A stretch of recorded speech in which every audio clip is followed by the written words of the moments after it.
يشرب بها عباد الله يفجرونها تفجيرا يوفون بالنذر ويخافون يوما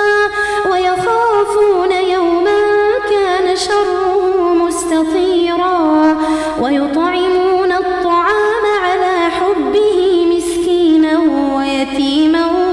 وأسيرا إنما نطعمكم لوجه الله لا نريد منكم جزاء ولا شكورا إنا نخاف من ربنا يوما عبوسا قمطريرا فوقاهم الله شر ذلك اليوم ولقاهم نضرة وسرورا وجزاهم بما صبروا جنة وحريرا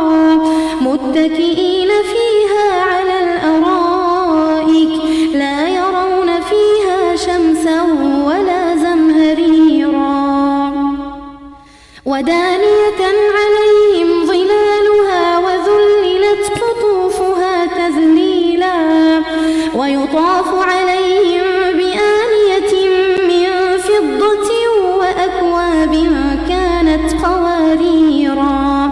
قوارير من فضة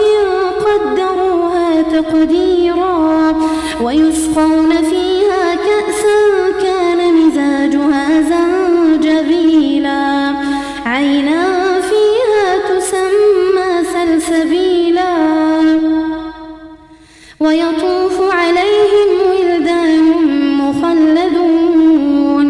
إذا رأيتهم حسبتهم لؤلؤا منثورا وإذا رأيت ثم رأيت نعيما وملكا كبيرا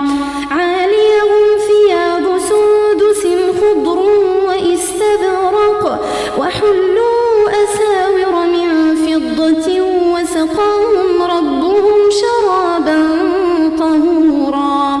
إن هذا كان لكم جزاء وكان سعيكم مشكورا إنا نحن نزلنا عليك القرآن تنزيلا فاصبر لحكم ربك ولا تطع منهم آثما أو كفورا واذكر اسم ربك بكرة وأصيلا ومن الليل فاسجد له وسبحه ليلا طويلا إن هؤلاء يحبون العاجلة ويذرون وراءهم يوما ثقيلا نحن خلقناهم وشددنا أسرهم وإذا شئنا بدلنا أمثالهم تبديلا إن هذه تذكرة فمن شاء اتخذ إلى ربه سبيلا وما تشاء